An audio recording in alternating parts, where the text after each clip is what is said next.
مفتی طارق مسعود کے بیانات کے لیے مفتی صاحب کے آفیشیل چینل مفتی طارق مسعود سپیچز کو سبسکرائب کریں۔ لیکن آپ تو ابراہیم علیہ السلام سے ہمیں یہی تو سبق ملتا ہے۔ قربانی پہ لوگ اعتراض کرتے ہیں نا، یہ مسلمان پہلے دن جا کے لاکھوں جانور کاٹ دیتے ہیں، آج تو وہ پھر اس میں بھی یہی، بھائی اتنے پیسے کسی جہیز میں دے دو، کسی غریب کو دے دو، اتنے موٹے کٹے لانے کی کیا ضرورت ہے؟ اس سے غریب بچیوں کی شادیاں ہو سکتی ہیں، اس سے یہ ہو سکتا ہے، اس سے یہ ہو سکتا ہے۔ تو ہمارے مذہبی اسکالرز ان اعتراضات کے جواب بھی دے رہے ہوتے ہیں، وہ جواب اپنی جگہ درست ہیں کہ بھئی اس سے معیشت بلند ہوتی ہے، بڑی حکمتیں وغیرہ وغیرہ، لیکن اس کا اصل جواب پتہ ہے کیا ہے؟ صحابہ نے نبی سے پوچھا یا رسول اللہ قربانی کیا ہے؟ آپ نے فرمایا سنت ابیکم ابراہیم، تمہارے باپ ابراہیم کی سنت۔ ابراہیم نے تو گائے تھوڑی ذبح کی تھی، انہوں نے تو بچہ ذبح کیا تھا۔ کیا مطلب؟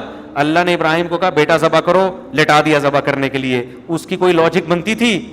گائے کی تو پھر بھی بنتی ہے، گوشت خود بھی کھاؤ گے، غریبوں کو بھی کھلاؤ گے، اور جو گائے بیچنے والے ان کی وہ معاشی ترقی کریں گے۔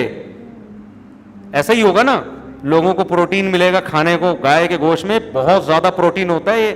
یہ بچوں کو مرغی پہ نہ لگاؤ، گائے کے گوشت کھلایا کرو، بچوں کی جان بنتی ہے، گائے کٹے جیسے بن جائیں گے وہ۔ گائے کے گوشت میں طاقت بکرے اور مرغی سے کئی گنا زیادہ ہے۔ تو یہ جب کھائیں گے، کھلائیں گے، اور دعوتیں بھی ہوں گی، محبتیں بھی بڑھیں گی، اور خوشیاں بھی ہوں گی، غریبوں کو پیسہ ملے گا، مالداروں کی جیب سے پیسہ نکل کے کہاں جائے گا؟ غریبوں۔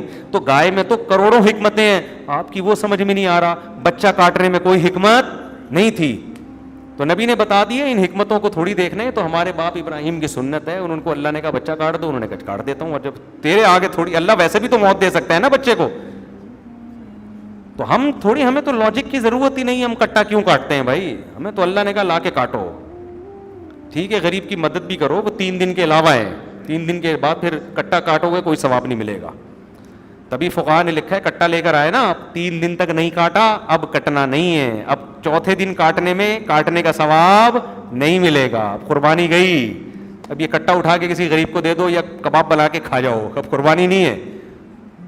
ہاں اس کی قضا واجب ہے، تو قضا بھی ایسا ہی ہے کہ جانور نہ کاٹو، پورا پیسے صدقہ کر دو۔ اب کاٹ دیا تو پھر گوشت صدقہ کرنا پڑے گا، لیکن قربانی کے 3 دن ہیں، چوتھے دن نہیں ہوتا۔ اسی وجہ سے میں صدقے کے بکروں کے خلاف ہوں۔ جانور کاٹنا عبادت اور سنت صرف بقرعید میں، عقیقے میں ہے اور حج میں ہے، عمرے دم کے طور پر ہے۔